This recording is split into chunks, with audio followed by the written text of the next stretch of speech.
Again, on the Australian hoarded cash to drive recovery, extra savings worth $230 billion that will be sitting in bank accounts by the end of the year will fund a robust economic rebound, despite new warnings that COVID-19 outbreaks will slash this year's GDP growth. In an economic outlook released late on Tuesday, the OECD cut Australia's 2021 growth forecast from 5.1% projected in May to 4%.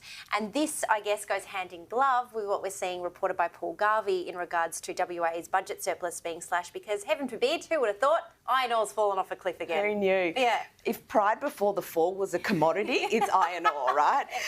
So we have seen that, and we are seeing the WA budget whittle away as that price continues to fall. And I think from May, it's fallen at least 40%. So, look, it does make budgeting very difficult when you have that sort of volatility, but that's the nature of iron ore.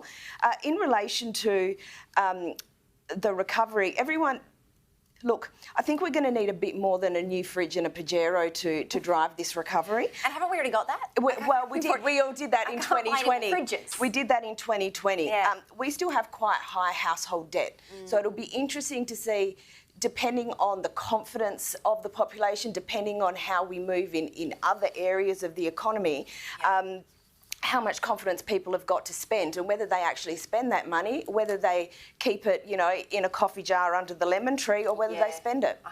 It's going to be really interesting come Christmas time when we may be open, who knows? There's so much uncertainty. How can people be expected and I to go think and that there's out? going to temper everyone's spending for the moment, because it's not being quite rolled out, the government cash not quite being rolled out like it was last year. Yeah, totally agree. Over to the financial review tomorrow, and this is a story that I think a lot of people are going to be looking at very, very closely. Fury over building ban. Property developers and home builders are outraged at the Andrews government's shock late-night construction ban that will cost the industry more than $2 billion, as New South Wales revealed that the state will open to full construction from Monday. This is going to be... How many more people can you annoy or piss off? Because I think this is exactly where the Venn diagram really crosses over. Correct. And the thing is, when you banned construction, it's only one part of a bigger thing. Every construction contract you've got has got liquidated damages attached to it.